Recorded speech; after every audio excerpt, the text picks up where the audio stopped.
Good morning and welcome to the Capital Gang. I am Oscar Semoya Msoke, and the weather today is excellent for Gang.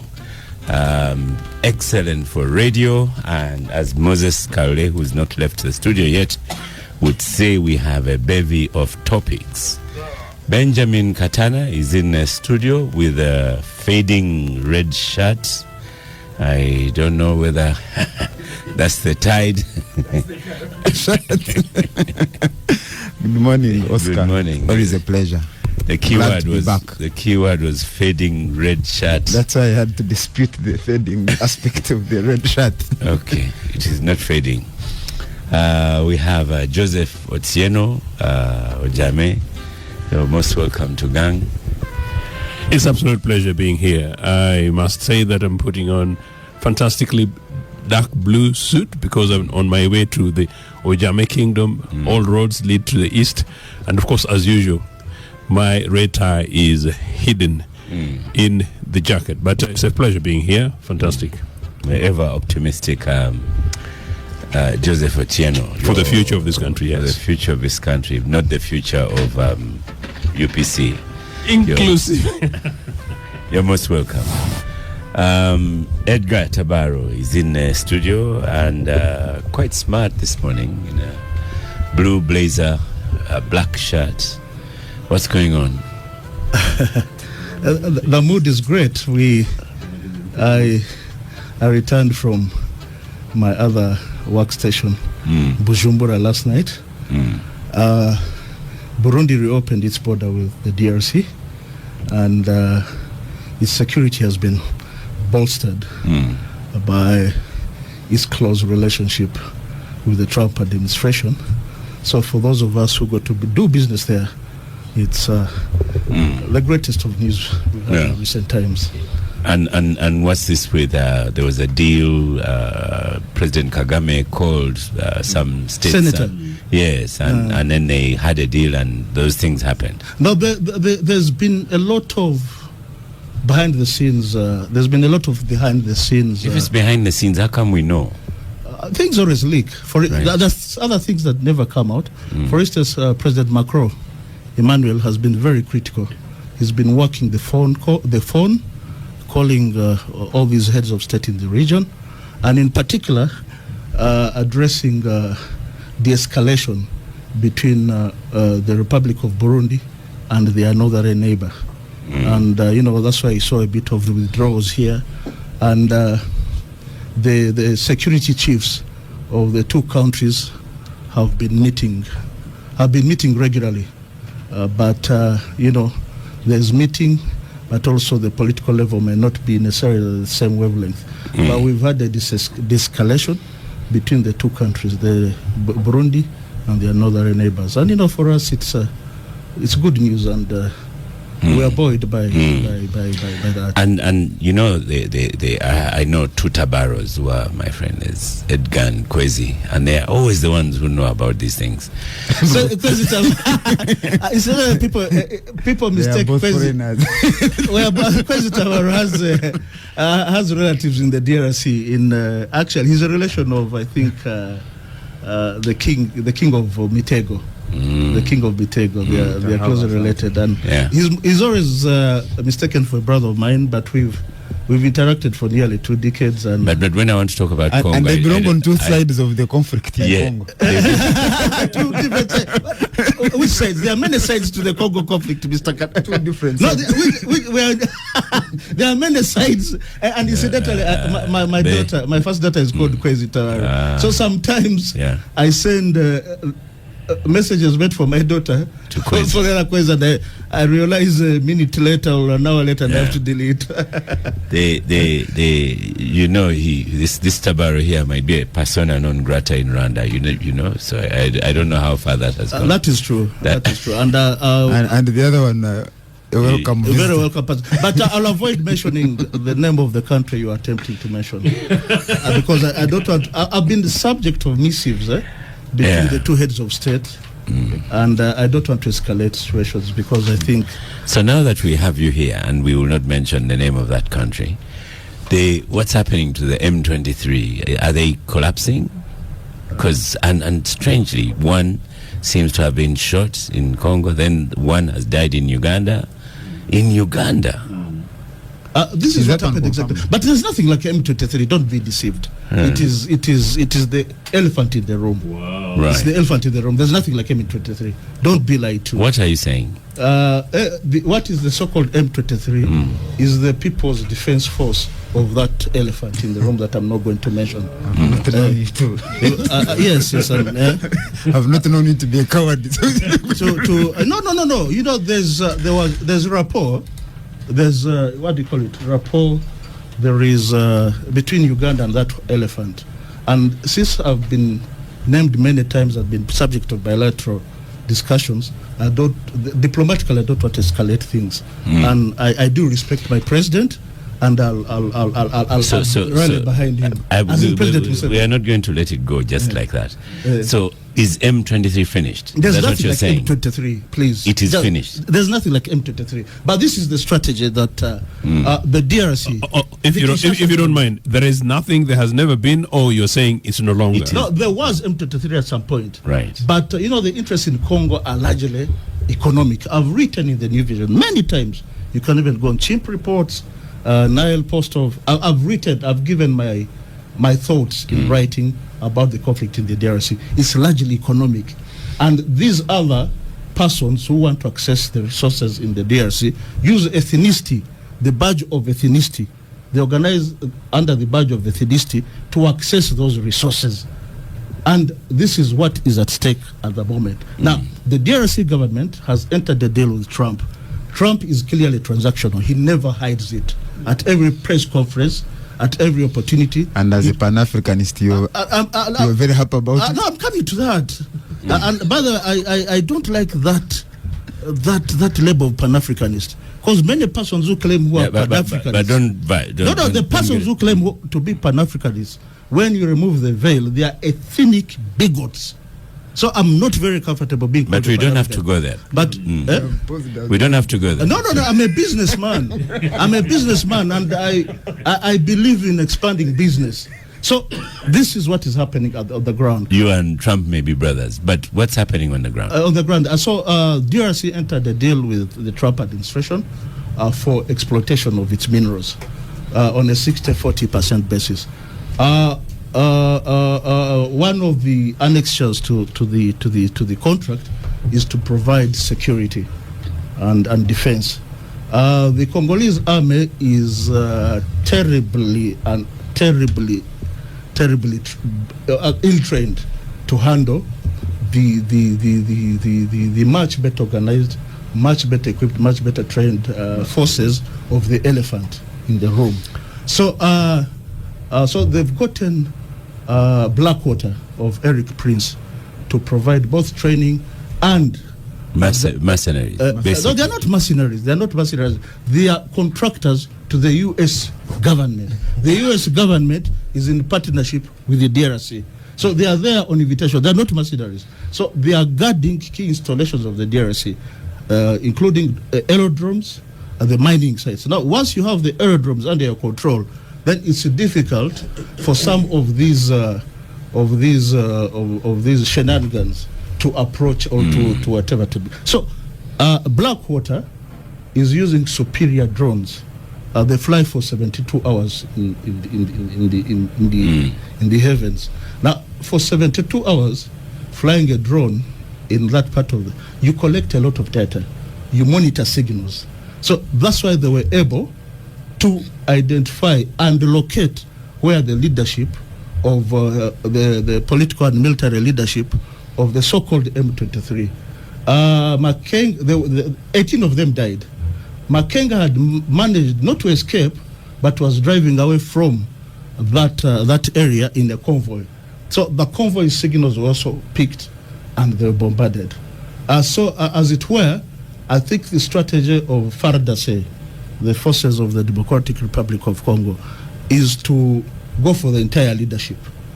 And once you have the leadership weakened, then, because they've been using it as a front, then, the next confrontation is going to be, it will be very obvious. But most importantly for the Republic of Uganda, Blackwater is deploying in Ituri. And if the authorities are listening, they should up their diplomacy and outreach towards Kinshasa, towards Bujumbura, and more importantly, Capitol Hill, the Oval Office. I'm going to come back to that in a second, but the one who died in Uganda, do we have his colleagues in Uganda? He's more likely dead than being alive, because the information we have, he requested... So it's not confirmed that he's dead? Let me put it this way. They were supposed to be evacuated to the Elephant in the room, one of the military hospitals, but it never happened. So the permission to evacuate him to Uganda didn't come through quickly, and he more likely succumbed to his wounds. And in circumstances like this, I mean, we've heard people talking about the death of so-called rebel leaders. You remember Garang? There many times he was pronounced dead. We have Dagalo in Khartoum. So in circumstances like this, the dynamics I've seen in the past, when a rebel leader is announced dead, when rumors of his death start emerging, the best strategy is for him to come out in the open and say that I'm alive. So where there are delays stretched to a number of days, and letting speculation go on, then he's more likely to be dead than still living. And the question to you, do we have you like to call it so-called M23? Do we have those people in Uganda? I've not interacted with the M23, and I don't see myself interacting with them in any time soon. And then, since you are urging Uganda to work with America, what about the Uganda forces that were invited into DRC to pursue rebels ADF, against Uganda? ADF, yes, ADF, and that's exactly what I've been writing over time in the New Vision, in this other media, and said these things severally on electronic media, NBS, that whoever has security concerns in the DRC can only handle it through bilateral and multilateral arrangements, not unilaterally. If you go there uninvited, you have invaded the country. And aggression is a crime under the ICC.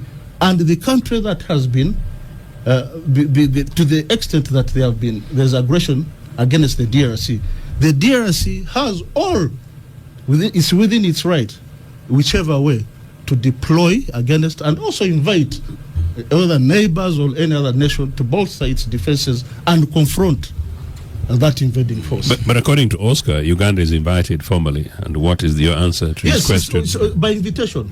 And it's accepted under the UN. It's in the DRC by invitation.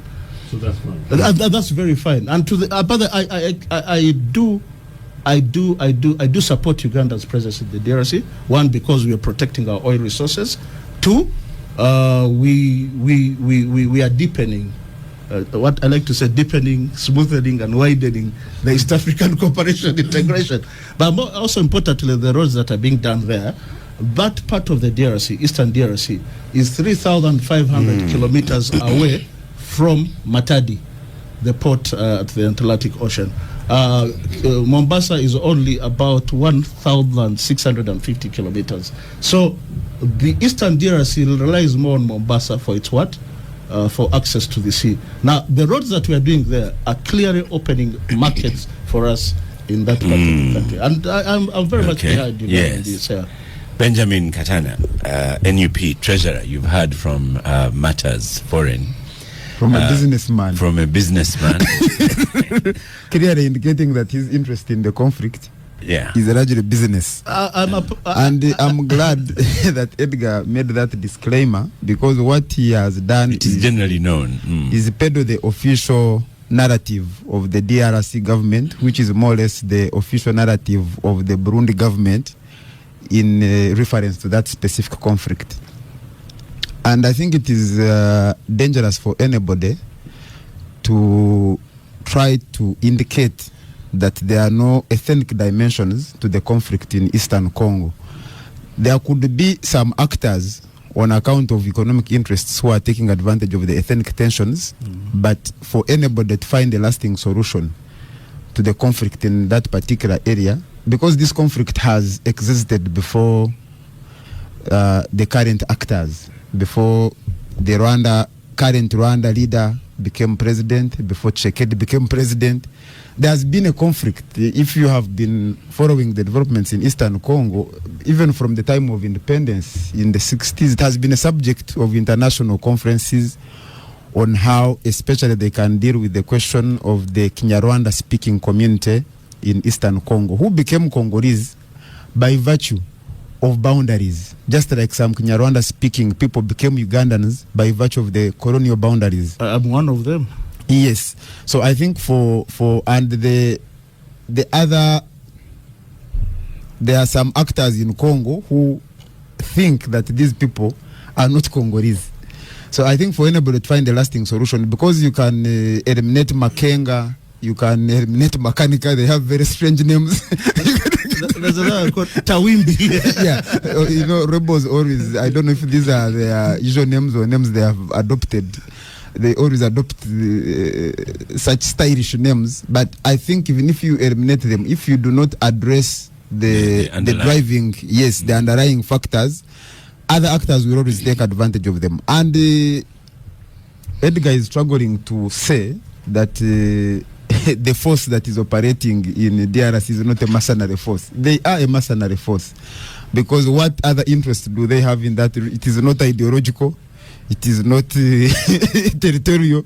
Their only interest is profit. Because they have been hired. I made it clear, Trump's transaction. Yes, they have been hired. And the history of mercenaries is that they will come, they make their money. They make their money, and destroy what they can destroy. They may even be able to neutralize the force they are up against, but it does not address the tragedy of Africa is that whereas wealth and resource is supposed to be a blessing, but on account of our inability to build strong, enduring states, these resources become a liability. Because that's another dimension of the conflict in Eastern Congo, that everyone else is trying to get a piece of the mineral wealth, and they want to do so through illegitimate means, not through legitimate business and trade. You have seen in reports that much of the gold exported from Uganda originates from Eastern Congo. Because the involvement of Uganda may be on invitation, but there are people who are taking advantage of that involvement to engage in illicit trade. If you move around this town, if you are a lawyer like Edgar, you'll bump into so many people ordinarily who should be doing government work, especially in the security circles, engaging in illicit gold trade. Selling minerals. Yes, and minerals that have originated from DRC. So the conflict has so many dimensions, and I don't think the elimination of the command structure of M23, whether it is M23 or any other force operating there, will not bring the conflict to an end. And for the neighboring countries like Uganda and Rwanda and Burundi and others, Tanzania as well, they have no choice but to be either part of the solution, or they will also be part of the problem. or by implication be victims of the problems in Eastern Congo. Because if you go to our refugee settlements, most of the people are from North Kivu. They are from Congo, they are from Sudan, on account of conflicts that we have been part of, maybe as looking for solutions, but sometimes as active participants in escalating the conflict. What would an NUP administration do differently? I think first and foremost, to put aside personal interests. That is number one. Number two, to be the good neighbors whose involvement in a conflict is not to take sides, not to seek personal benefit of individuals within the government, but also to create a platform and leadership for peaceful resolution of conflicts in the neighboring areas, but most importantly, to strengthen and professionalize the security forces So that when you have our forces involved in a conflict as a peacekeeping force, their involvement is not easily is not easily tagged personal or disoriented along the way. Benefit. You know, Uganda. One of Uganda's problems has been that every time we get involved with Congo, then people end up pursuing personal interests. You know the story of Amin. You know the case where we have been paying reparations to Congo, the ICJ ruling, where people went to Congo on. That they are your relatives, Benjamin. Yes, but it does not change. It does not change facts. It does not change facts. You know, facts have no color. They have no. Yeah.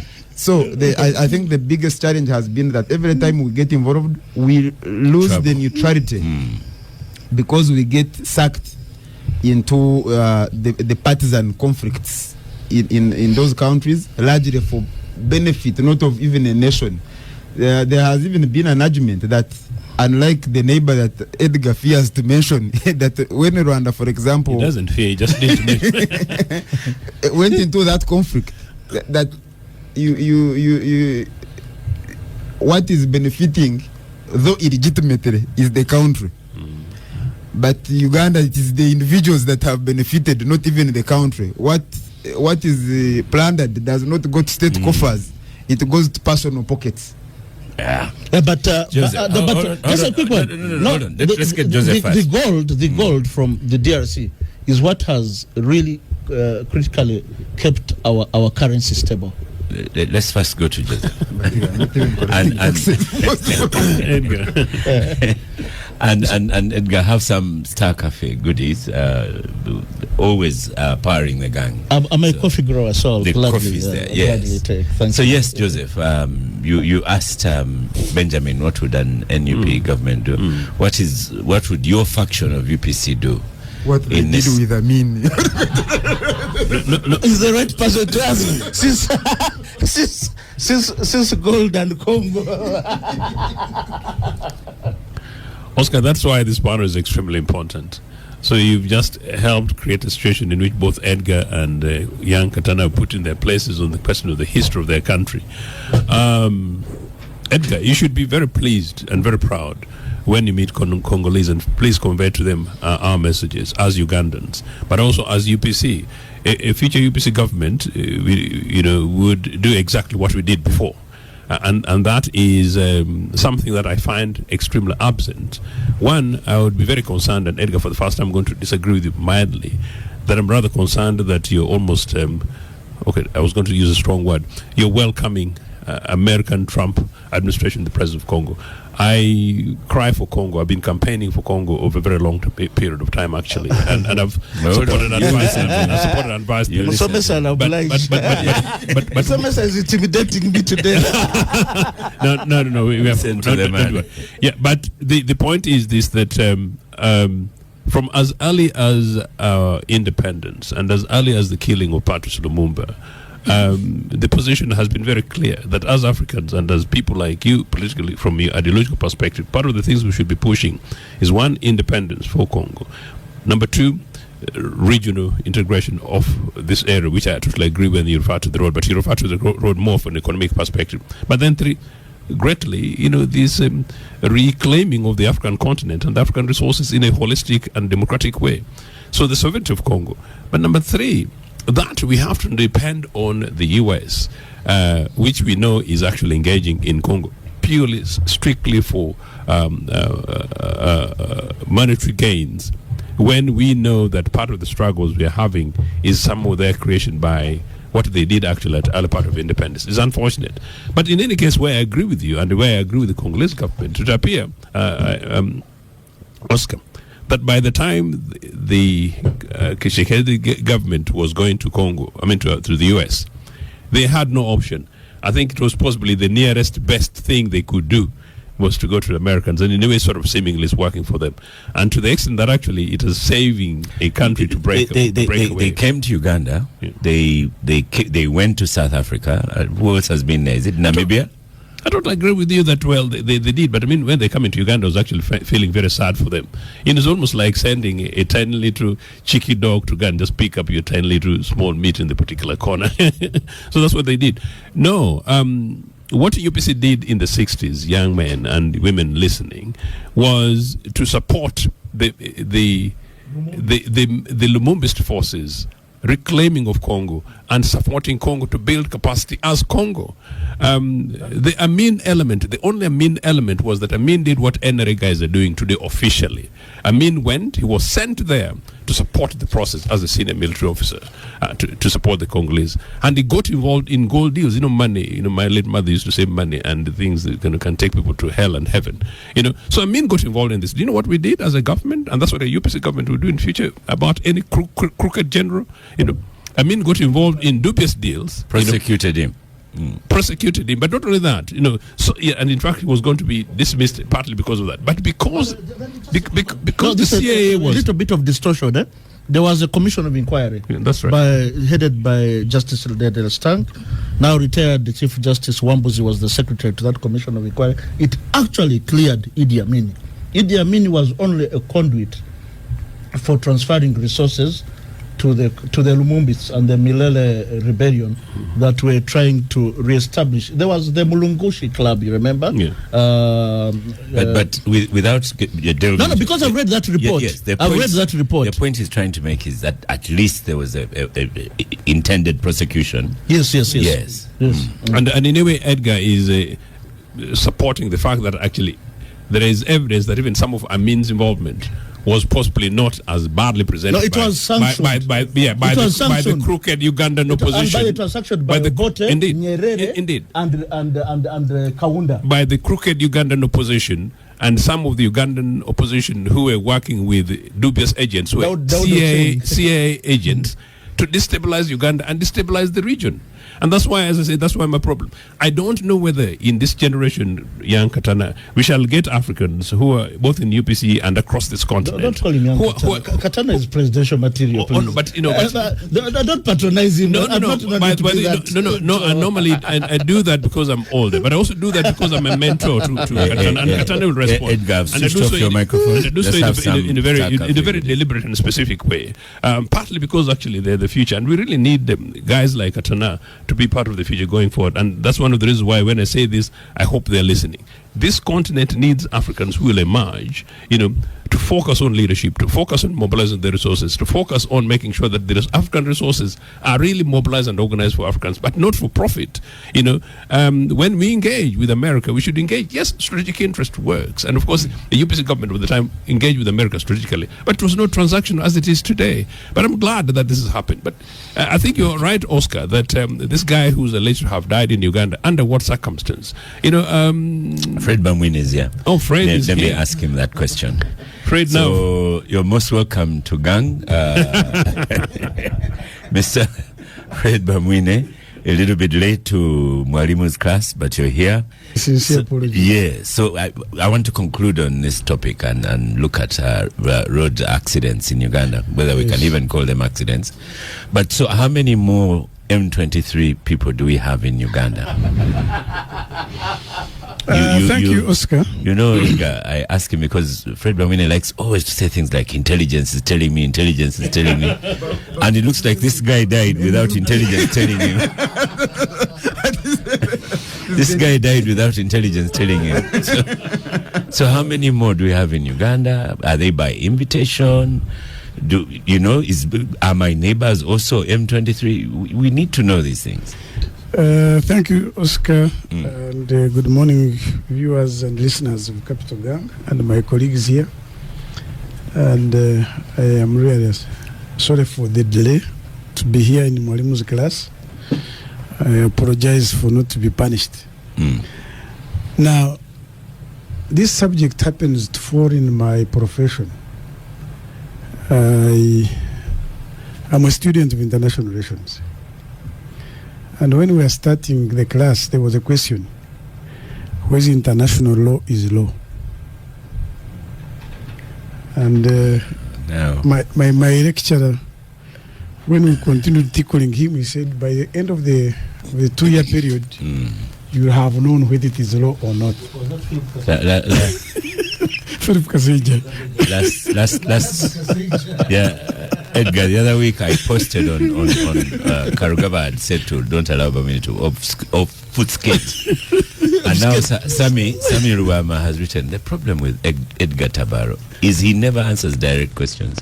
He looks for technicality in everything. Yes. Now he's seated right next to Bamwine.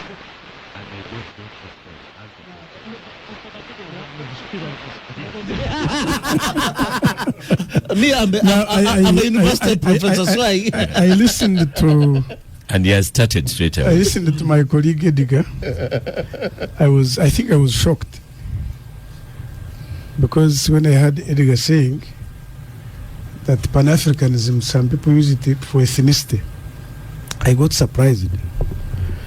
Because me and him and others, at least we know that a group of whites came to Africa and shared it in Berlin on a table. And that sharing made people belong to other countries when they are supposed to be one. And in 1962, when there was the AU conference by Kwame Nkrumah, 63, the argument was, should we remove the boundaries? Said, it will create more problems than we have.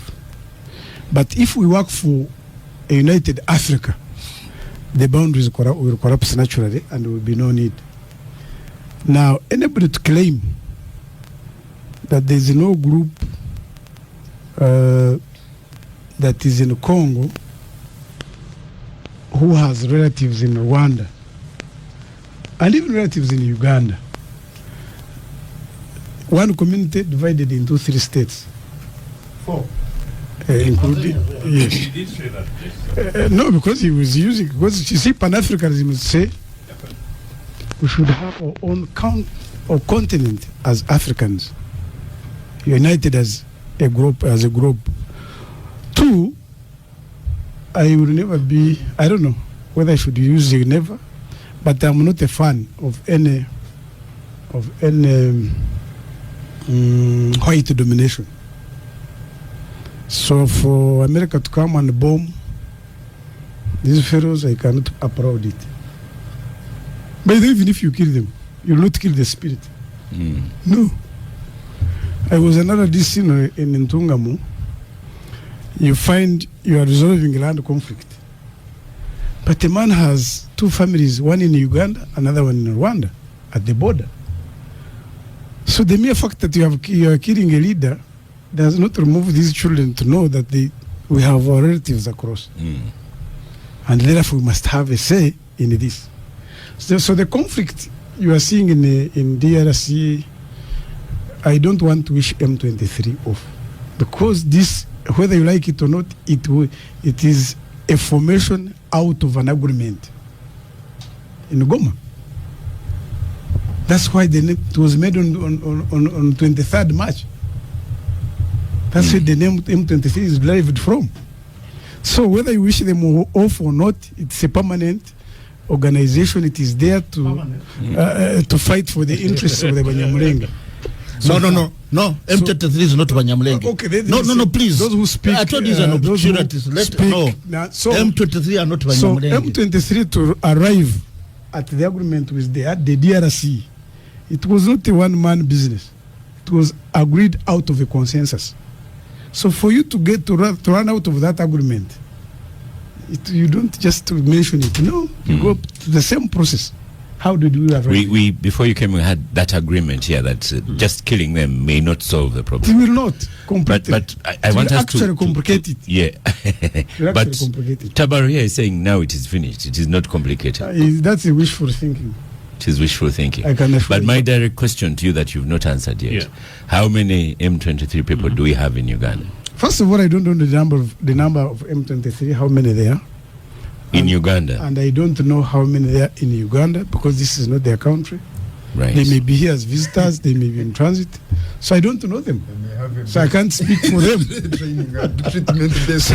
I can't speak No, for by them. the way, in combat, in combat, For them. So, in combat, to me, the rules of combat. so of to war. me, I think I would if do- if Hold on, I'm a going to person give you is last one. to injured, me, I think going to give you last one. I would propose when we get such a platform, we should know that there are our relatives and brothers and sisters who are dying, and the continent is not at peace. So we should be coming out with amicable solutions to bring a lasting solution, other than complicating it. Because once somebody hears that you are wishing him off, you say, okay, let me see whether I'm off. The person in this studio who can provide solutions is probably you, not us. Yes, For us you here, know we the can government of Uganda. Speculate and discuss. The government of Uganda has been, if there is something we have done well, is our foreign policy engagement. Really? For instance, in the DRC, as we speak, we are not there as masqueraders. We are on invitation, and our reason to go there was very specific. When we were attacked by the dissidents who wanted to use Congo as a base, and the Congo, we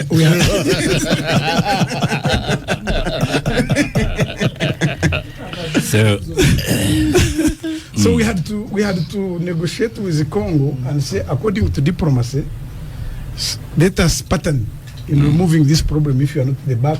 And the Congo said, yeah, Okay. we come and we pattern. Thank So you. the operations in Ituri, all we, of them are we discussed it as well, saying joint operational, Yeah. and therefore, to me, Apart I would from propose. Joseph, we think- Uganda is Very on small. both sides, Oscar. yeah. It has the, But the even rebels, if- even if- also has the No, government. even if it is on both sides, our mission has been simple: peaceful resolution of the conflict by using diplomacy. By using as a arms. means- as a- Of course. Let me. So yes, you're going to speak But last. of course, even in diplomacy, Fred Bamwini, no, there are I want many- us to. There's even what we call gun boot diplomacy. It's part of diplomacy. It happens. So it has been there. For us, we should always pursue as a government Okay. a peaceful negotiation. Tabaru, and more so, you build speak a last united on Africa. Oscar, before And you build allow him to integration. speak last, maybe Bamwino could also add, you remember recently there was an incident in Kinshasa Yes. where Congolese, following the comments of the chief of defense forces, whom he says, because he says Uganda is neutral in the conflict and Yes, is using diplomatic vandalized our means, embassy. vandalized our embassy on account of the threats from the chief of defense forces of the Uganda army Yes. to invade Congo. So is that part of the diplomacy? But you see, what you forget. And finally, if you don't mind, I was rather concerned when the discussion about sharing the sweets happened with the US at the top. That Uganda wasn't a party of the table. Was Uganda part of the table? So But I find it you're so talking, deeply you're involved, talking yes. about Congo as a sovereign state. Don't forget that. Oh, indeed. And a sovereign state has a right to either have bilateral agreements or multilateral. Exactly. So that was a bilateral agreement. It was not a multilateral one. Gentlemen, So you're not saying that once you are going to be I a want- friend to I USA, want Edgar be a friend Tabaro to to Samsung. conclude with a the direct direct- question. okay. Two the questions. issue of, Fred Bamwini, I want us to finish this topic with Edgar Tabaro. On you are allowed to pose a question. Ye- I don't want to leave it in. but the questions we had been going round them. We have been There's one for certificate. Katana. I don't want you to answer that one. Tabaro can answer it. Okay. Tabaro can answer that one. So there's a question from Katana. Why did they torch our embassy? One question from that Bamwina has not answered. Do we have M23 people in Uganda? And question number 3: how will this end? Okay. Now, All of this in 3 minutes. critically, in combat, the rules of the rules on combat on war, when combatants are injured, there are rules of engagement, evacuation. You evacuate them to go for treatment That's okay. Yeah, but that is okay. You go to the question because you don't have time. So Do we have M23 in Uganda? that I've never interacted with M23, and I don't see myself So you don't interacting know. with them anytime Okay. soon. What happened So, to our embassy in Congo? I was not there, but more importantly, I want to conclude.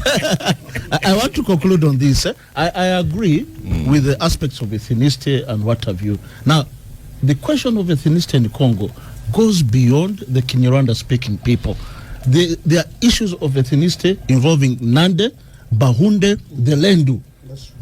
So, to reduce the aspects of ethnicity to one ethnic grouping is extremely misleading. And that's why I've said that you cannot go and solve Congo's problems unilaterally. You need the East African community, you need SADC, you need the community of Central African states, okay. you need the international community, you need the development partners. So in short, it might not end. It has to be multilateral. All of them have been there. As long as, for so long as there's got to be unilateralism in Congo, Yeah. believe me, the aggression will be fought. Okay. And lastly, better be a dog alive than a dead lion. Well spoken. Benjamin Katana, you did not stand for parliament. You did not stand for parliament, but you put out MPs and you got them. And I give you an opportunity to welcome our gang speaker. Yes. No. The prospective House Speaker. The prospective House Speaker. Yes. That is true. It's on record. You taught her And where? I'm proud of her. Thank you. I was her law teacher Okay. and supervised her dissertation, and she passed highly. So do you like the product? Or? and I'm proud of the product. and I think she would make a more decent speaker than the current holder of the office. No. At least she has no record of being sanctioned. So you're most welcome But to the teacher is not saying Gang. anything. You're most welcome to Gang. Honorable Lydia Wanyoto. Thank you so much, Oscar, and to my colleagues on the gang, and to my lecturer at law school, also my supervisor. I want to request my brother Katana to be careful, because Rule 5 of the Rules of Procedure that for electing the speaker, we don't campaign.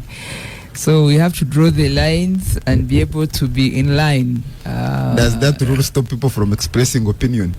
Well, and Katana can express his own opinion. Yes, I'm not bound by those rules. And I withhold him. But Oscar, thank you for the goodwill. I feel nice to see people on the gang at least wishing me well. Thank you.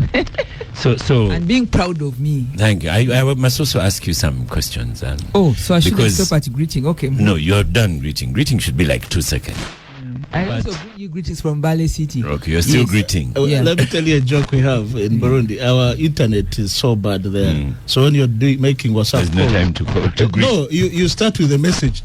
Then the greetings can come The later. greetings come after, because you might lose the message. It's the same story of someone who went to talk nicely, then the one who wanted the salt came and took the salt, or the one that they asked to came and took the axe. So you remain within us. So Lydia, when we had a discussion here at the time, I thought you were chasing, Bioyavia, whatever, that the thing had gone because SEC had sat down and said they are taking a speaker. But now I've seen, you've just told us that there's a rule that says no campaigning, but there's obvious campaigning. We see people meeting others and others speaking to others. So the question to you is, who are you meeting? And will it work? Because if you're meeting no one, maybe things will not happen for you.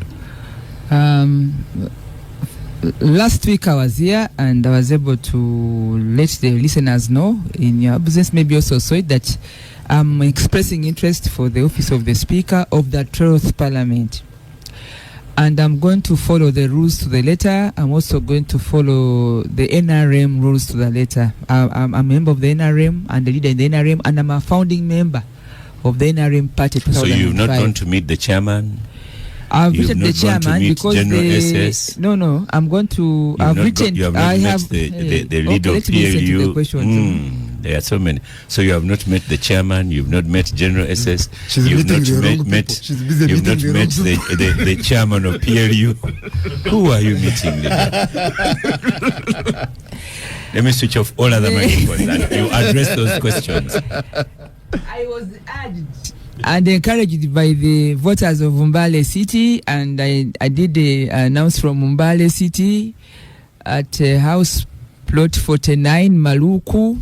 It's a historic place for us, where Mzee was in 1973, to do the following. Number one, to officially inform my colleagues who are members of parliament from Mbale City, but also Mbale sub-region, the Bugisu, then all the other members, and also inform the expression of interest to the party leaders. Some of them you have mentioned. I have written to His Excellency the President, who is also the national chairman of the party.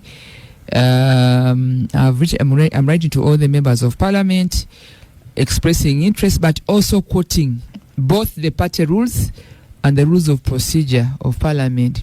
In my humble opinion, parliament is very procedural with a lot of decorum. All of you know that.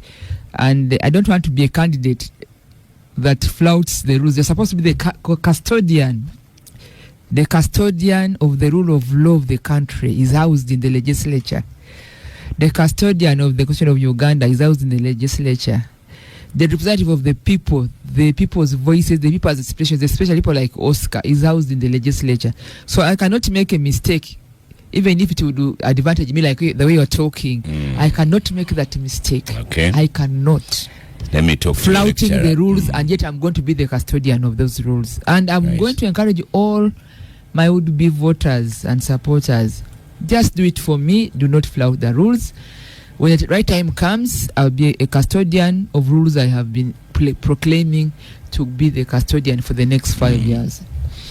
So that said, yes, Oscar, the stakeholders of the NRM party where I'm starting from, including Bamwine here. People, you see Bamwine, you think, but these are very serious stakeholders of my party. Even Edgar here is a professional lawyer. Right in these are very serious people of the NRMs. They are stakeholders.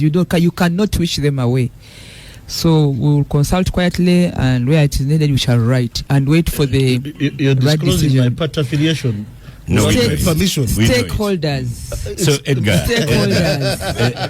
Stakeholders. I'm seeing Edgar the Stakeholders. Edgar Tabaro, Stakeholders. a question to you. Yes, sir. Is what other advice are you going to give to your student?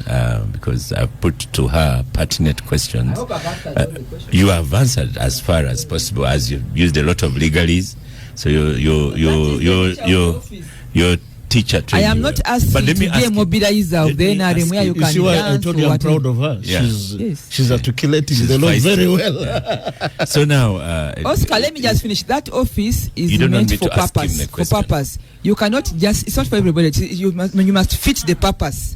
And I fit the purpose. It has procedure issues. It has decorum issues. It has protocol issues. we know all those things. Edgar Tabaro, your student has not met the chairman of PLU, has not met General SS. Who are the people to meet, and what are the opponents? Who are the opponents meeting? First of all, I must declare my conflict of interest. Well, the Honorable Lydia Wanyoto is a pal. I taught her for 4 years, and we have continued to interact. we now have 4 lawyers in the studio. The Honorable Norbert Mao is a family friend.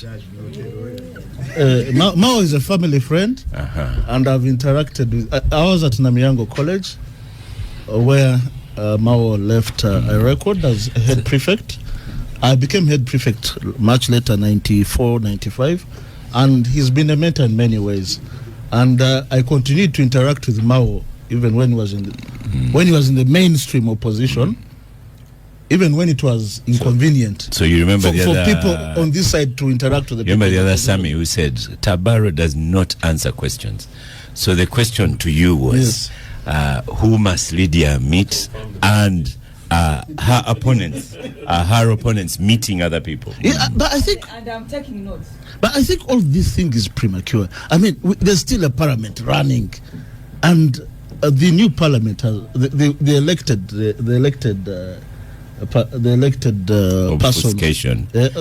persons have not yet taken oath of office.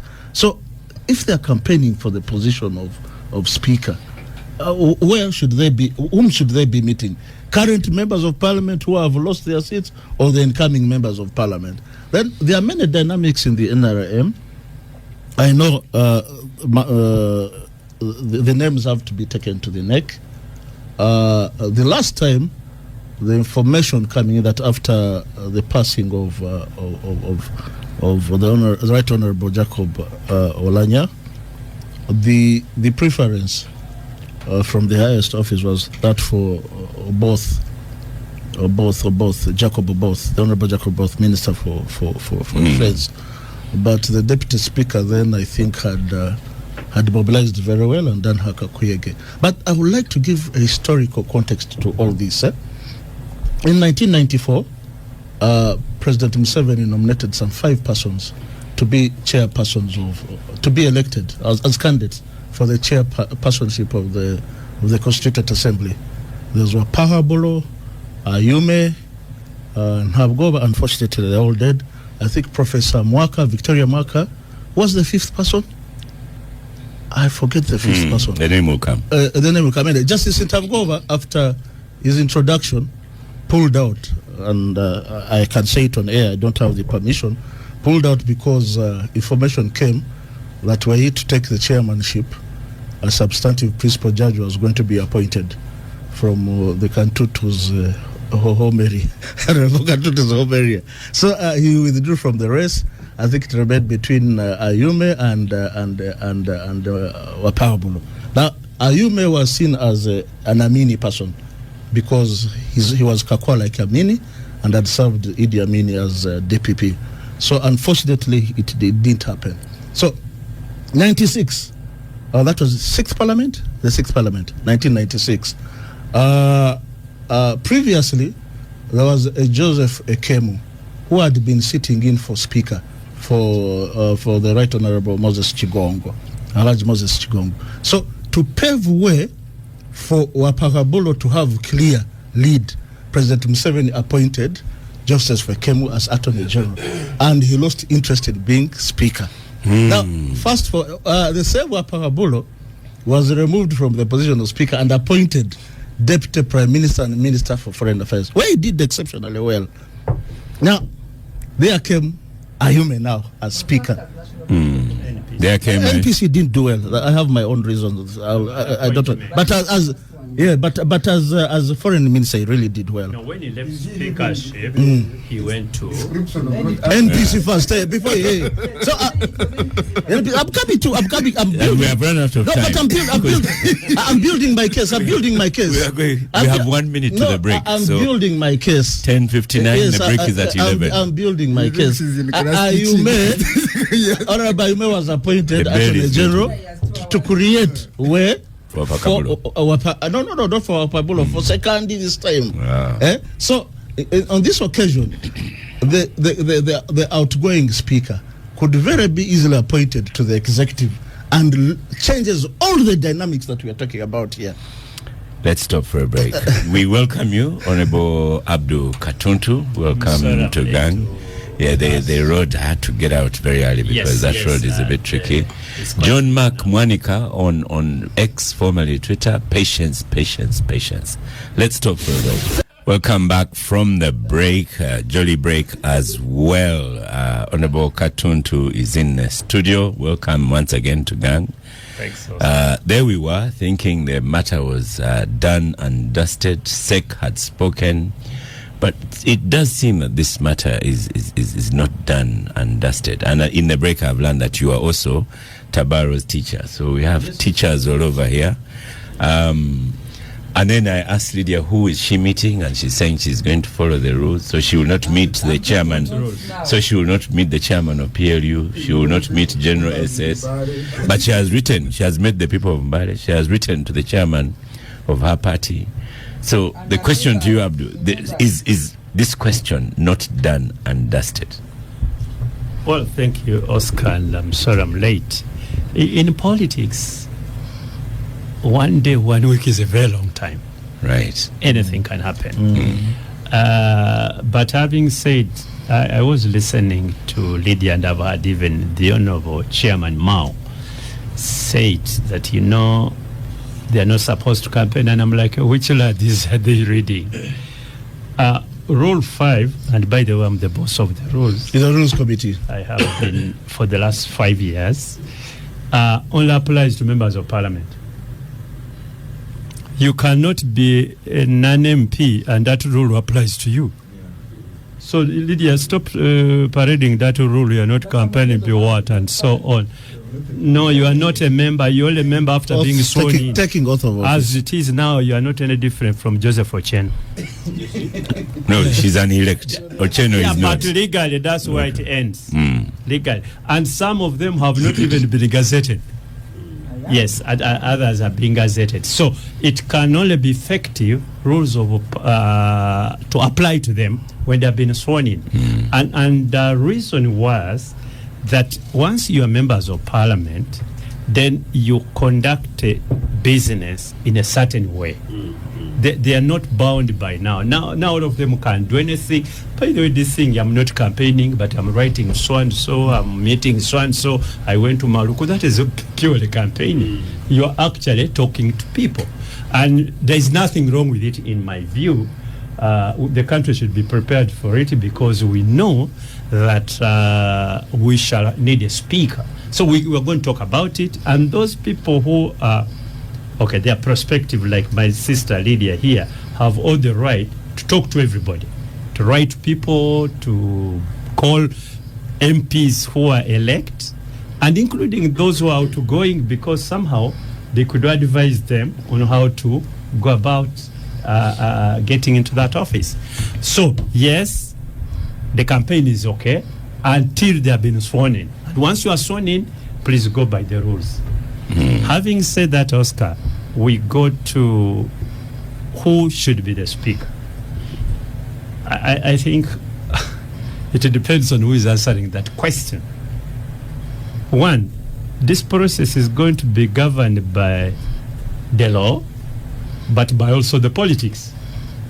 The law in the sense that you need to qualify, and all MPs qualify, all of them, regardless of the parties, regardless even of the whether you came on affirmative action, youth, women, like of one point, all of them qualify, all members of parliament, except those who have been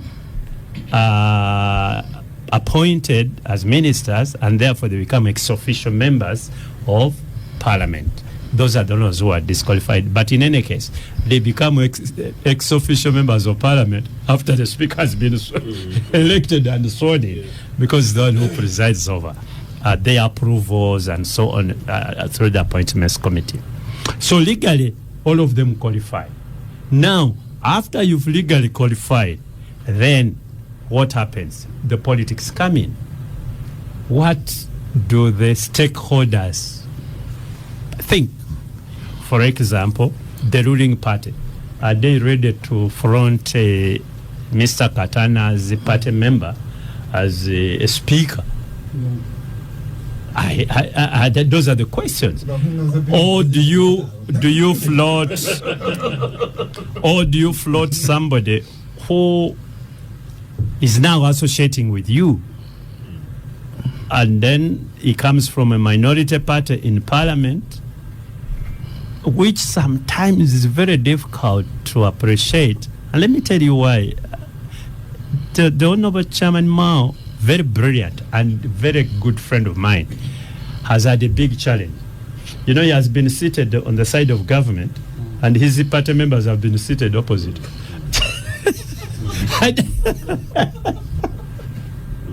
and when he stands up and says, for example, you people in the opposition, and he's pointing to some of his party members.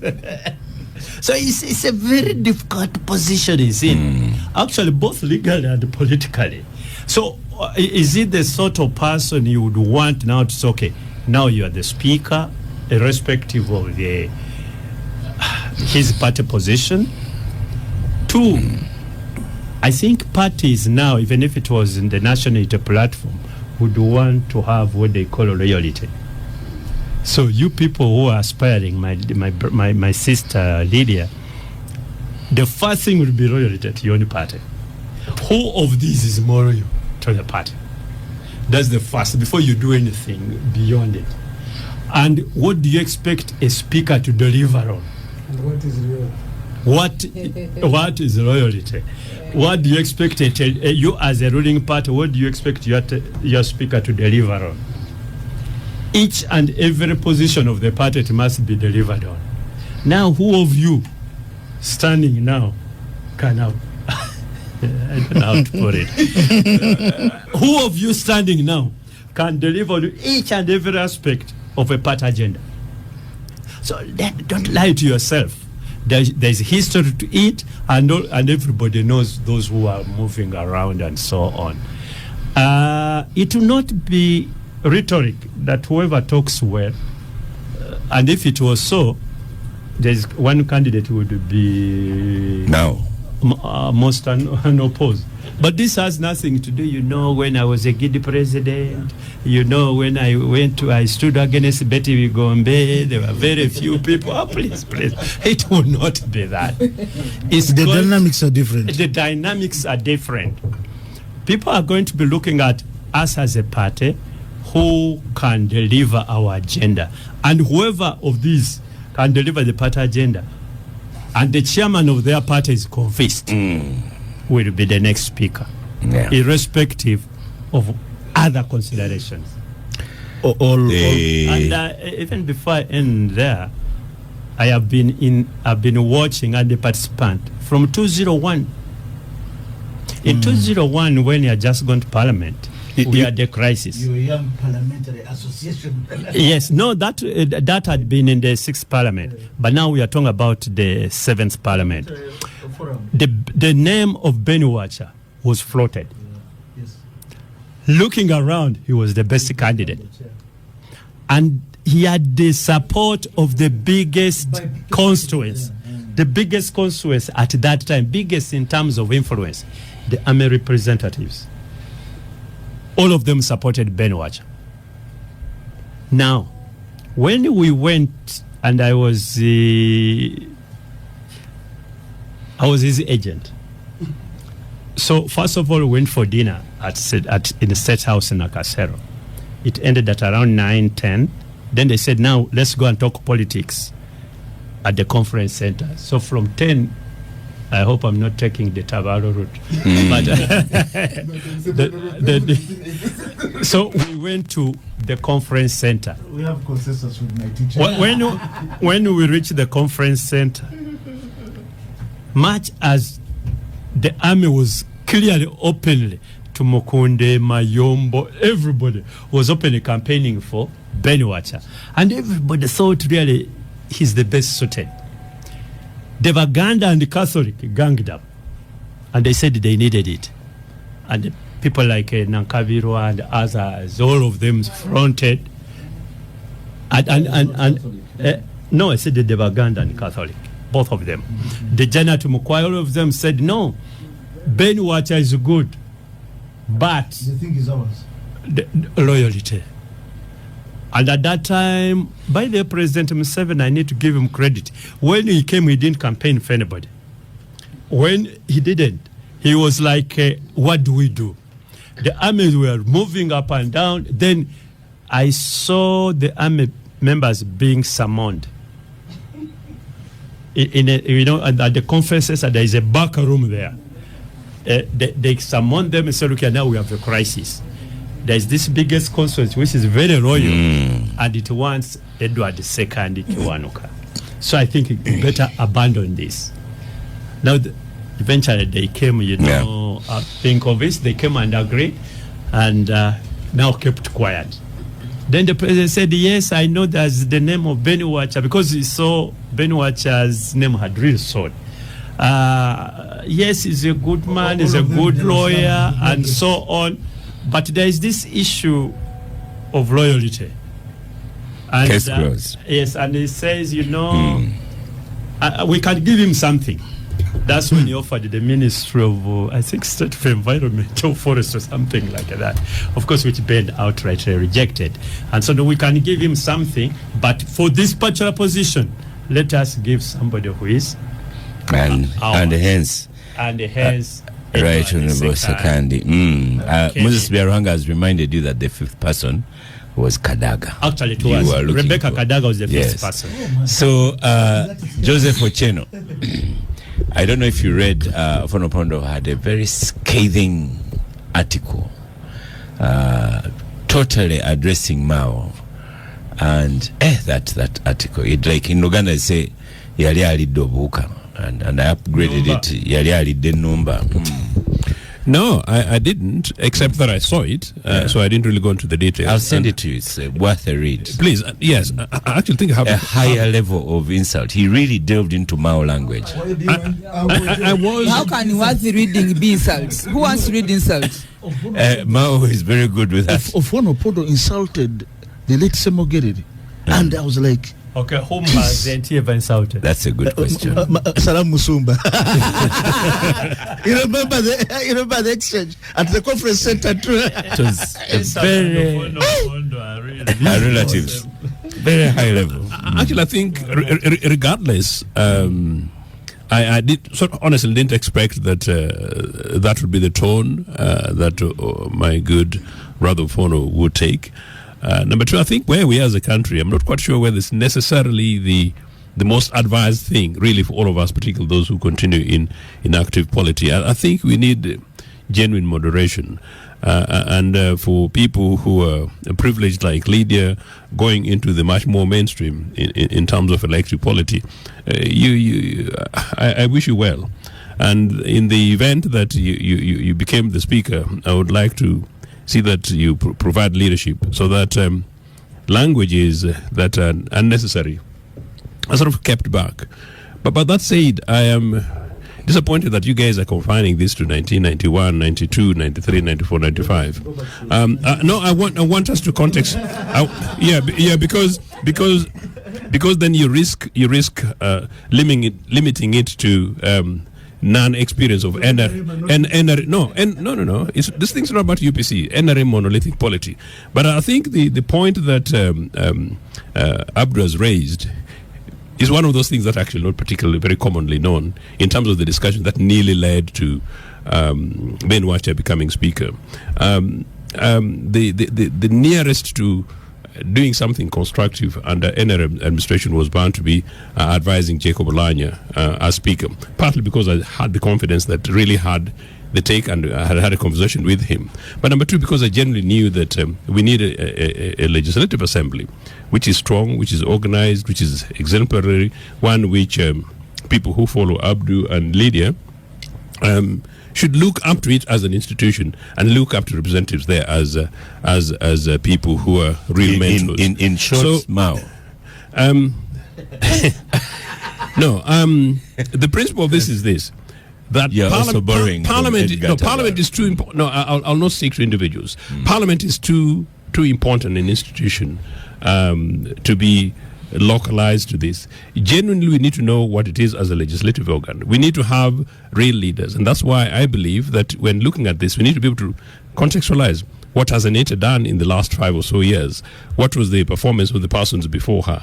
And I was trying to say that if you look at it and maybe pull it from independence, what is the role of Parliament? Really, I don't think this is election of a speaker should be a matter for caucuses. Caucuses should really be able to advise. In my opinion, like Abdu again is saying, Parliament is an assembly of people who are requiring a prefect. Granted, the biggest number would be the ruling political party, in this case, NRM. But really, if legislators are looking at somebody who's going to be the presiding officer, who's the enabler, who's the critic, somebody who's able to play politics cross-bench, it doesn't matter whether or not they come from the ruling political party. But by and large, it would appear that people take interest. But when interests become like those that people talk saying candy, so I want a Catholic rather than somebody who's actually going to be a genuine presiding officer to balance the process. Part of where I don't slightly disagree with Abdu is that the party agenda, whereas it's obviously understandable, we need a solid person to manage big legislative programs. But the work of the speaker should really not be pushing a party agenda. That should be the job of the chief whip. In any case, actually, in a normal democracy and a future democracy in which UPC is actually the hem, we would really want to make sure that the speaker, if the UPC speaker, you don't see a UPC speaker being partisan, going to bottle up with people around Makerere, around particular corner of Ntungamo, candidate A, B, C, candidate. No, that is ideally something which is too big for them. And for that reason, it should be, even if it's from a governing political party, it should be somebody who's much more moderate, much more deep, much more fair, and much more specific and detailed. This occasion, whatever happens, like Lydia. Someone like Lydia, and Lydia will do a fantastic job. Let's go to Benjamin. Shrine in Maruku. In fact, because you yes, I want to start by withdrawing my endorsement of Lydia because of Maruku. But that is besides the. Benjamin is on microphone. That is besides the. Yeah. Gone? Yeah. Benjamin gone. Because Mbale are listening and they are dance to. No, you didn't go to Maruku because of Mbale people. You went to Maruku because of Museveni, and you have mentioned it here. So don't hide behind Mbale people. It is a shrine in that context. But that is besides the point. I think the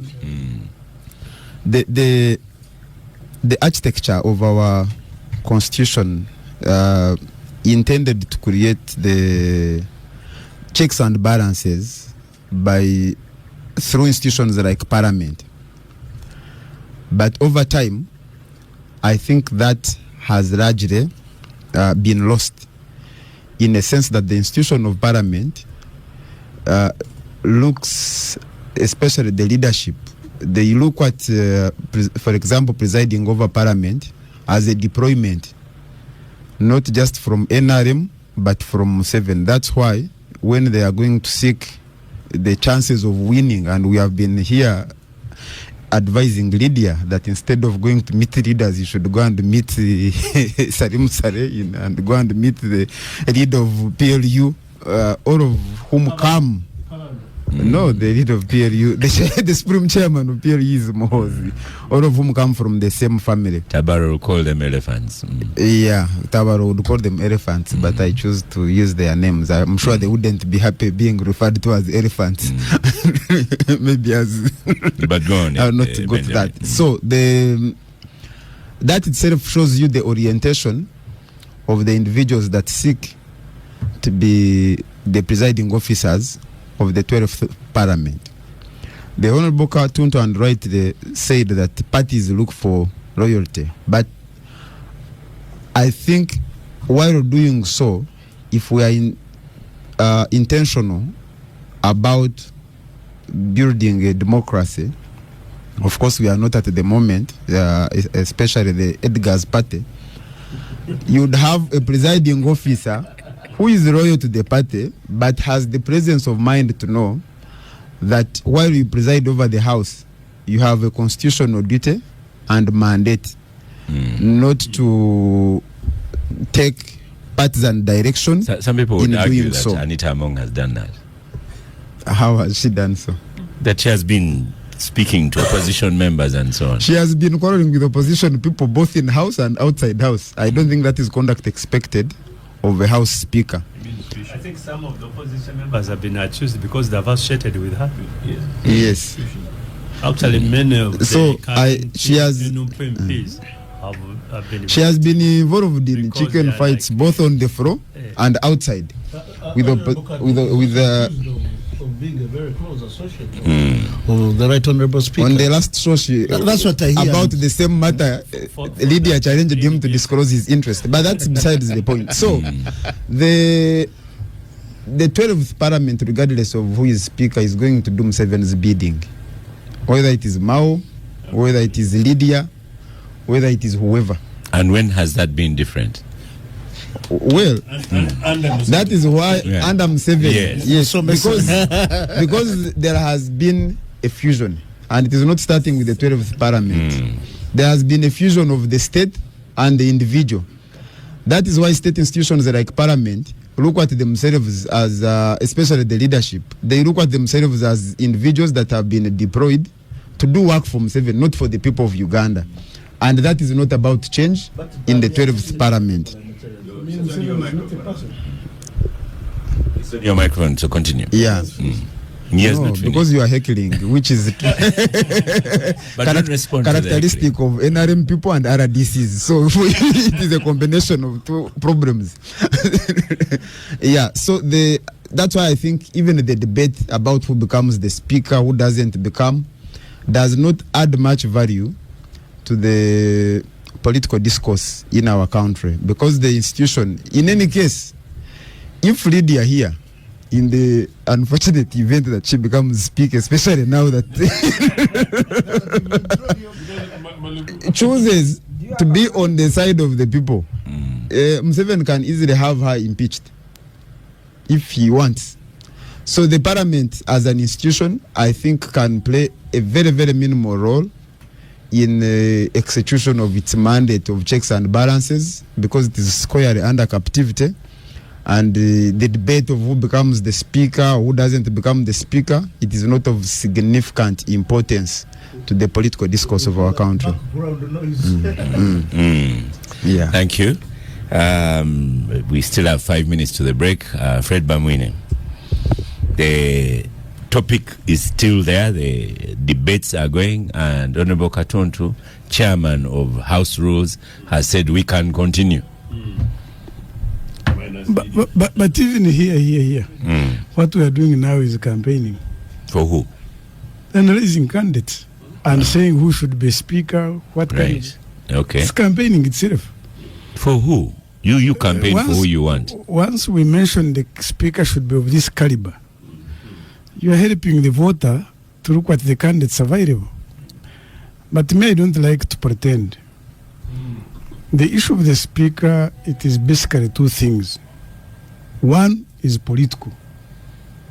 Nobody should gross about it. It has been a political contest. We have finished one layer of elections. We are now going to another layer of elections. So people are going to compete.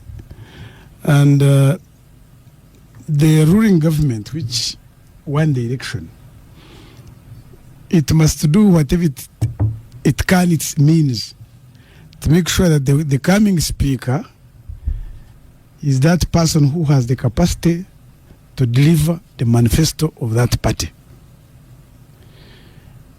Politically, not about it. So, as far as I'm concerned, actually I sympathize with Mao. I saw him on TV the other day, and he was asking... You sympathize with him? Yes, because he was asking a question. People have been accusing me that I'm NRM. Now I hear NRM, they are not putting me on a short list. They say, but I represent this NRM in international forums, signing agreements as NRM. Vice chairperson of the Uganda Development Forum. National Development Forum. So he says, how can I be discriminated at this time? I need also to be on the short list. So I don't know whether you can campaign for a short list by now, or you should have done it before. Who has created the short list? Because the short list that is being mentioned... Let him finish. Lydia has told you she's a founder member of the party. Yes. Of NRM? Yes. 2005, she's a member. She's a founder member. He has put it right. He has said Lydia has told you. Yes. So you can't dispute what Lydia has told you. But even there's a book. There's a book for founder members. There's a book for founder members. She's among the... Then two... Fred Bamwine, please go on. Then two, in her narration, when she was going to declare, she went to the circles, and Katana mentioned it as a shrine, but she went in the foundation of NRM, as far as for NASA, where the President Museveni was supposed to be killed, where he lost his friends. So Mr. Katana, Maruku. I don't know. The number may not be good, but Maruku contributed to NRM. Go on, Mr. Bamwine, continue. We have 1 minute to the break. Three. Yeah. We have already two people who are speakers, the speaker and the deputy speaker, who were endorsed by Sheikh last time. Then we have other people who have declared so. I've had Namuganza, I saw an MP from Aringa. But from Western, I think his constituencies. So others are coming. So as far as Others are coming? Yes. Okay. So as far as I'm concerned, this is As far as you're concerned? This is NRM House. Yeah. And they are going to look at the NRM rules. What do they say? How are flag bearers endorsed by SEC? And once SEC has sat and endorsed whoever is going to be endorsed, that will be the speaker and the deputy speaker. So my advice to. But your advice to? My advice to Lydia. Advice to? My advice to Lydia. Your advice to Lydia, yes. gone? My advice to Lydia is to look at first of all, the party chairman has a key interest in this position because he's the leader of the party and he knows he wants to see where the country is going. Advice. You are advising and you have gone off. Two, SEC members are there. Before you go even to the members who are going to vote for you. Because whoever is not going to be endorsed by SEC as a flag bearer cannot win that position. Dynamics are different. It hasn't, but we have history. We have history to talk about. Did she win? No, she did. You come out here. So, Bamine, first pause there and we stop for a break. We stop for a break. Welcome back to the gang, final section. Fred Bamine, I had allowed you another 2 minutes. Yes. So, the issue of the speaker, as far as I'm concerned, NRM, first of all, need to look at the rules. What do they say regarding the election of the speaker? Two, what rules? Parliamentary rules? No, party, the party rules. But two, there is a growing concern. SEC, they are about Saturday. Okay. There's a growing concern that SEC is a smaller body. But we are members here who are about 400 members of this party. Why don't we have an opportunity to decide who should be our speaker as a party, as flag bearers in the party? That's a debate that is emerging now. So I think, to me, as far as I'm concerned, politically, it is time for the party now to go back in the bedroom. I was also when I was talking about Mao, I don't know. I have not looked at the cooperation agreement with Mao, with DP. Who has? I don't know. Assuming in that cooperation agreement, assuming there is a clause saying DP members will be allowed to participate in all party NRM activities, you could send it. So I think it's an area that is opening discussion, and people who are interested in politics. Okay, but you looked at that. But once you look at it, you look at the clauses. You never know. Lydia, who is second member there? Have you read that agreement? But time has come now. Time has come now to look at it. So to me, as far as I'm concerned, politically, it's an area that we need to open our minds, and we look at where things may not. Maybe even there may be rules which are not favorable to the country or to the party itself. So, if NRM wants to remain united without people leaving, most members of parliament of NRM flag bearers should have a say in who is supposed to be their member of parliament. Now, I had Comrade Otieno speaking about if it was UPC speaker. But UPC was here. You are not telling us something new. No. UPC was here twice. No, UPC. How was he elected? No, how was he elected? We are talking about elections of the speaker. How was he elected? By the House. By the House. Yes. And that's my point. Once you have UPC which failed the parliament twice, never. You don't raise it now. After all this period, these are things to reform. By the way, was that 60 MP, the Indian, the one from South Asia? No.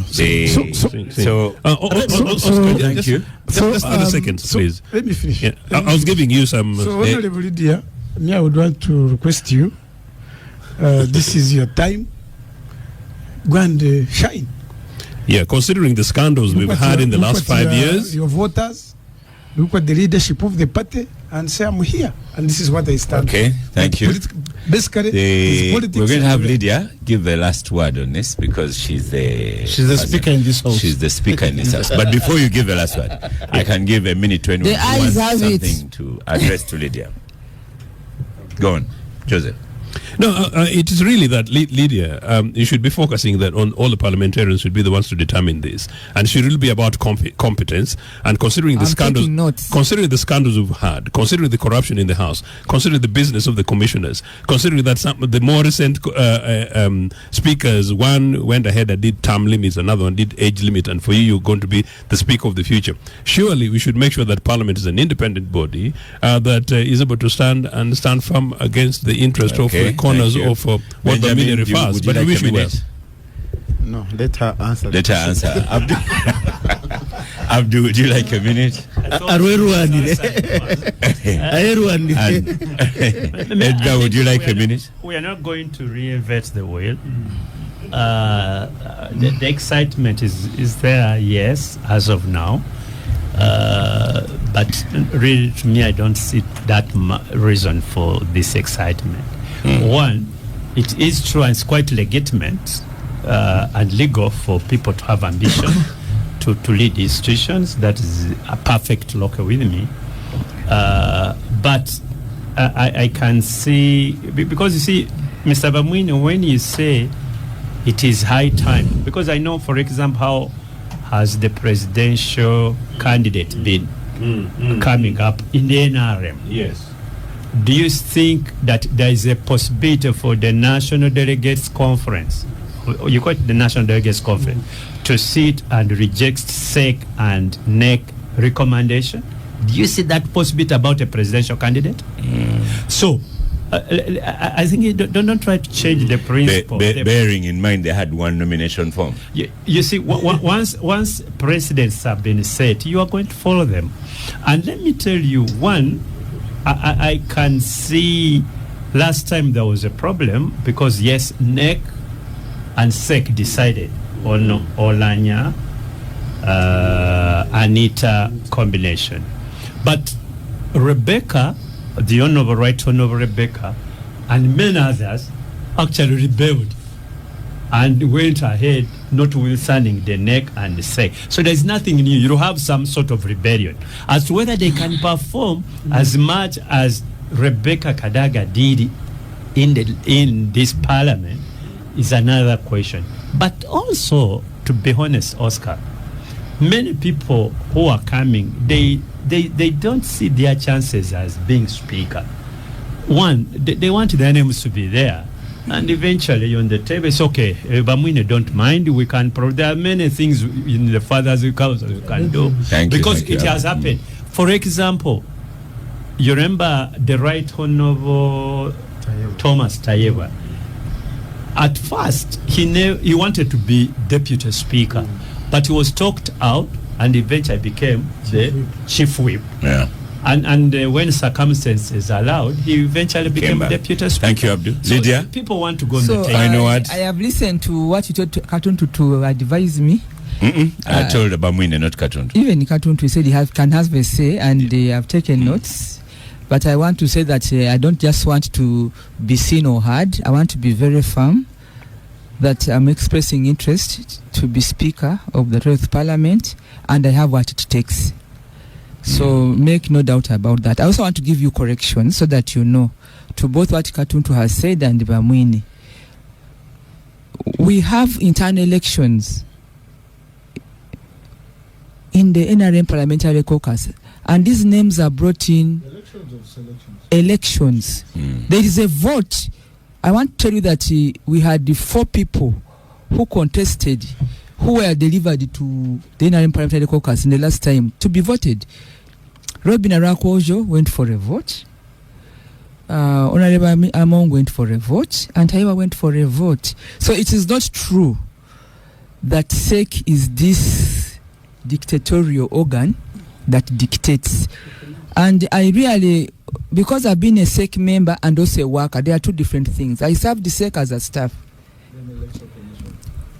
as a staff for 12 years because we were backing SEC, then as a SEC member for 10 years.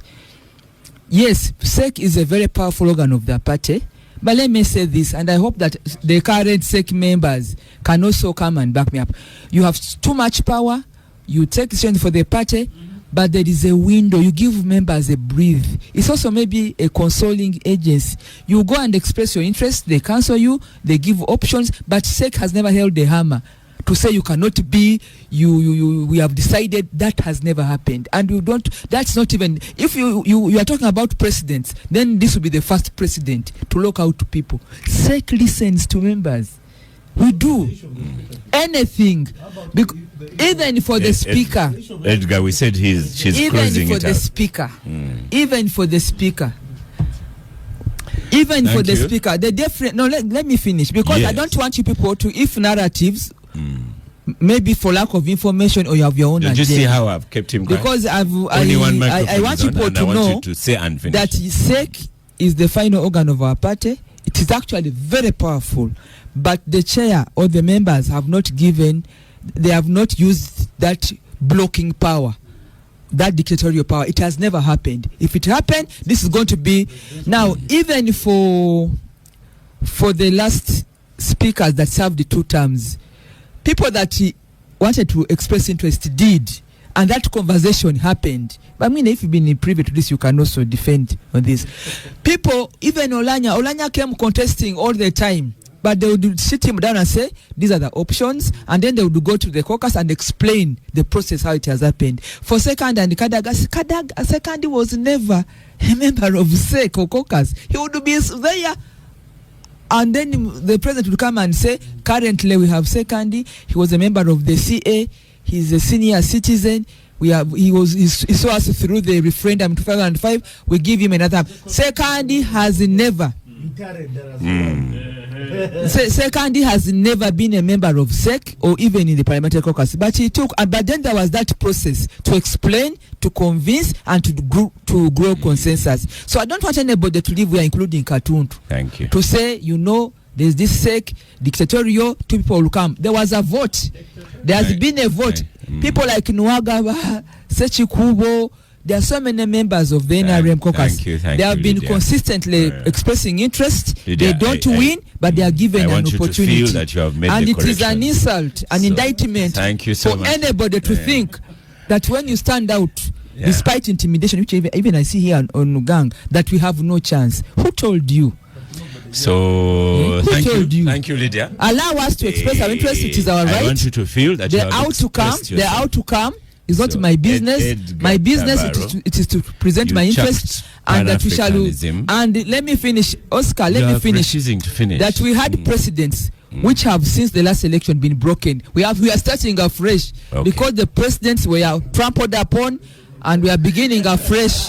Thank you, Lydia. Beginning afresh. Lydia, this topic we are beginning, and I want to request people to respect the rules of electing a speaker. Edgar, you refuse Pan-Africanism and so on. Yes. There's a war going on this very minute. Are you aware? Yes, sir. Yeah, Iran and exactly. I wanted to say something about that. Now that's the topic on the table. Let me just say something quickly. No. The elephant in the room used to rely on the Israeli lobby. Now that Israel is overstretched, their lobby is meh, as the Benjamin say. There's a war going on this very minute. It has started. Iran, Israel. Were you expecting that? Yes. Why did you expect it? Because they've been negotiating. Particularly Trump. Trump is paternalistic. The negotiation can only end in his favor. If it doesn't, you prepare for war. He's paternalistic. There's no choice about it. Yeah. So it's not surprising. His campaign was that make America great again, no wars and anything. And you say that's a mistake people in this region made. They thought Trump was non-interventionist, and that's why you saw those quick advances to Bukavu and Uvira. A terrible miscalculation that these people made. Okay, Abdul Katuntu, did you expect this war? Did you expect us to get to this stage? You see, with the sort of deployment that had been made, and any such deployment is so costly, I don't think there is any reason why the United States would deploy massively with a huge bill, and it doesn't take action. Secondly, Trump is having a little bit of pressures at home. There is nothing new on that he can provide to the American people. So you need to cause another debate, and that's what the American presidents have been doing. Yeah. So now it shifts from his domestic policy now to having been the guy who sorted out Iran, which many presidents didn't do, and so on. So and he's such a president who can take any decision because it's about him. He's trying to say, okay, I now have 3 years. I think it's remaining 2.5, not even 3 now. What is it that I can do and make history as the first or the only American president?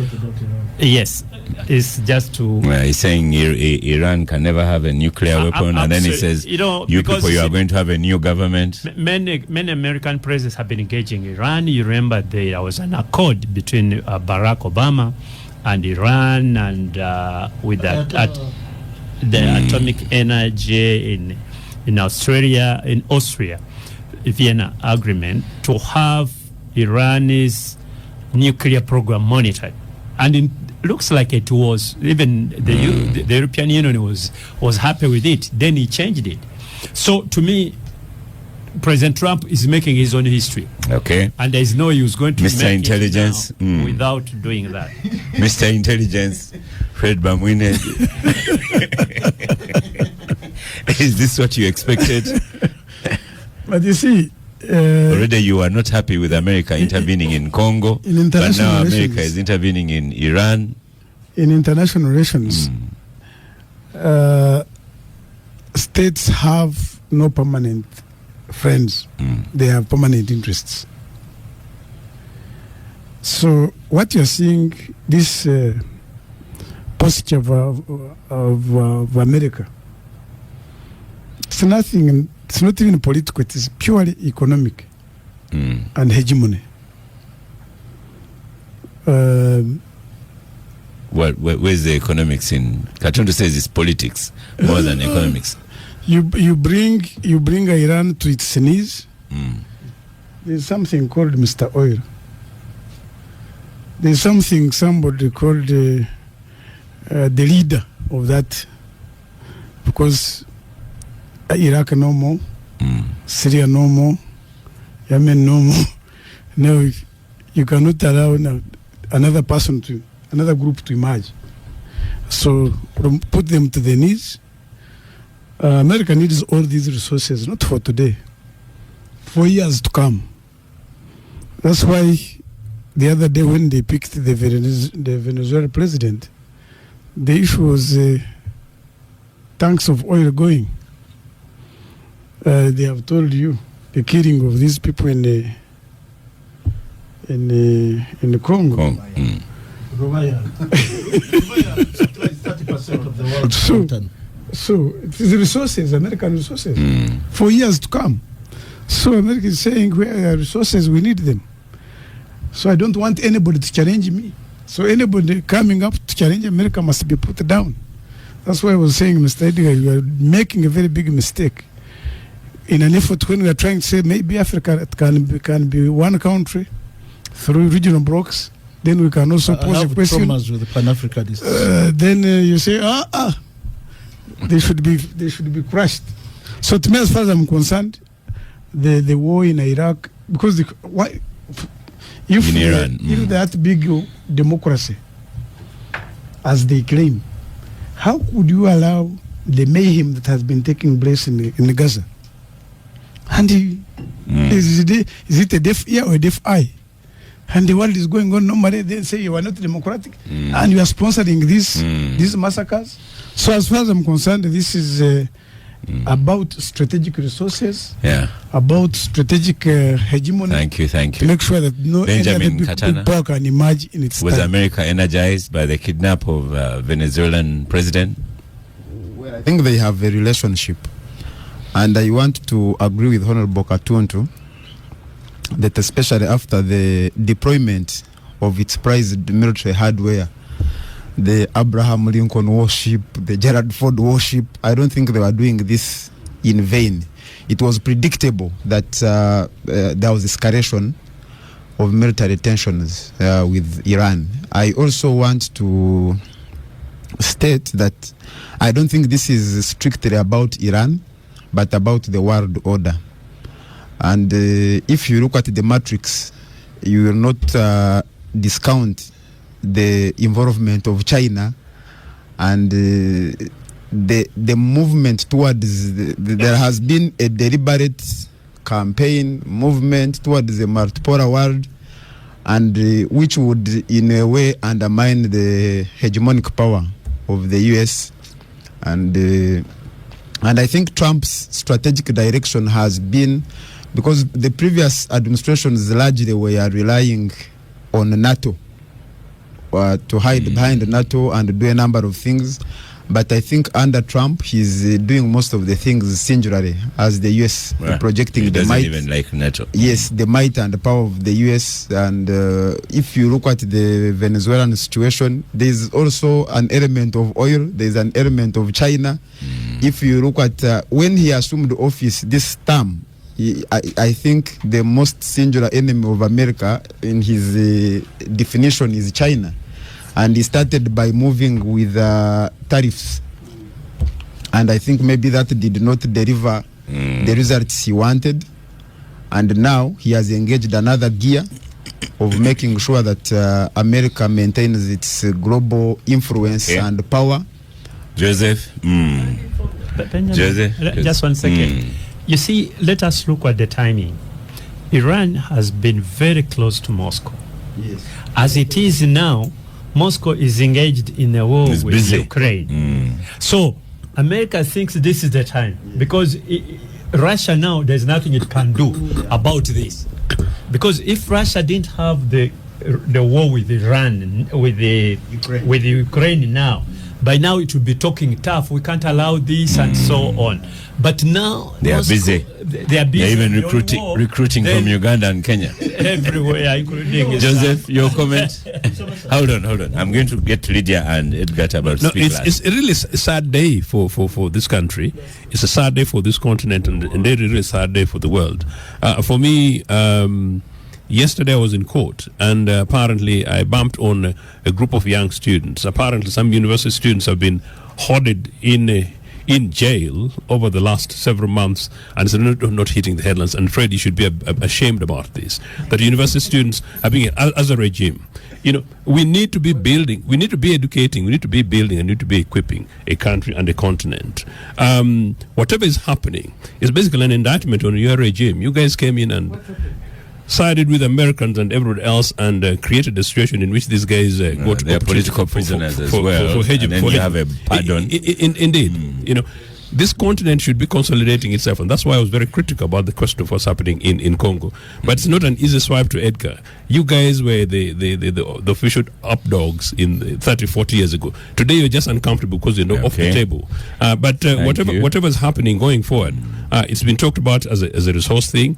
America is doing these things unilaterally, and the world is getting towards much more unsafe space. And I don't see young Africans and African leaders, other than people who are transactionalists, getting involved in it. And then Lydia will speak last. In 1989, with the fall of the collapse, the imminent collapse of the communist bloc, Soviet Union, the fall of the Berlin Wall, Francis Fukuyama penned an essay which was developed into a book, The End of History. He defined history as linear, evolutionary, and predicted that the fall of communism was going to the corollary was development, linear corollary was development of radical Islam. And therefore, the next clash was going to be the Western civilization and radical Islam. Given that background, yes. Given that background, listen to me, Bwana RDC. Now, the likes of Trump see themselves as custodians, as the czars of and spokespersons the so-called civilized Western civilization. So what we are having is very predictable. And I see, you saw what he did in Nigeria with Boko Haram. I see him going also in Cape Delgado in Mozambique, because he's trigger happy.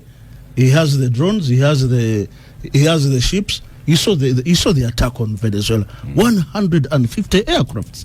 I mean, that's where the world is going. You. So this war is not surprising at all. Thank you, Israeli Lydia, speaking last on anything she'd like to speak about. The world order is changing very fast, and if people or leaders of the world do not see this, they will always maybe end up making mistakes and living by shock or handling what we call post-mortems.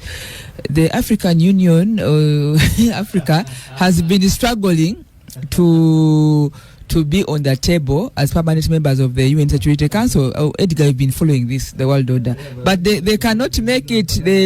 It has, you see, even that alone, it's a big issue just to be permanent members, and yet the bulk you have betrayed us, and yet the bulk of the conflict that gives the mandate or life to the UN Security Council is in Africa. So things are happening. We can come here and debate, but it is very, very difficult. We are like in a small bottle. You know this story of being in a small bottle and you are all fighting each other when the one who has put you in the big bottle, I mean the small bottle, is just watching on. That's what is happening to the world order. That's thank you. It's a good time to say thank you to the listeners of the Capital Gang. Joseph wanted to add in. Just that this is really a time for students and young people in this continent to mobilize and organize. And it's really sad that in Uganda, university students can't even hang around their squares to express sentiment. It's that weakness in their countries and as a continent and in this country that the Americans are now unilaterally going out. When America attacked Libya, I was a deputy head of student campaigns and against America in the streets of Kampala. Today we are not about 1986. Yes, and when they did the Angolan thing, we need to mobilize and organize and say no to these guys and push back. But Joseph has a point. You cannot fold your hands and say, now that America... I think... The point, Oscar, is that more so all of us who have microphones, we must continue encouraging fight civic engagement locally and expect the students to have civic engagement internationally when they cannot engage internally. Today at Makerere University, so why do you have if the students organize and but you have a microphone now. They are disqualified. What's your view? You have a microphone now. So thank you, listeners of the Capital Gang. Continue following us on our social media platforms. Thank you, Edgar Tabaro. Such a pleasure to have you with your student and your teacher, Fred Bamwine. Thank you, RDC. Thank you, Honorable Katuntu, Joseph Otieno, Benjamin Katana, and our speaker, Lydia Wanyoto. We the speaker of the gang, yes. Party of the largest opposition party, yes. The NRM, largest opposition party in Uganda. That's Katana. He's the money man there. Is the money man. So I am Oscar Semoyam Soke, and I shall see you next week.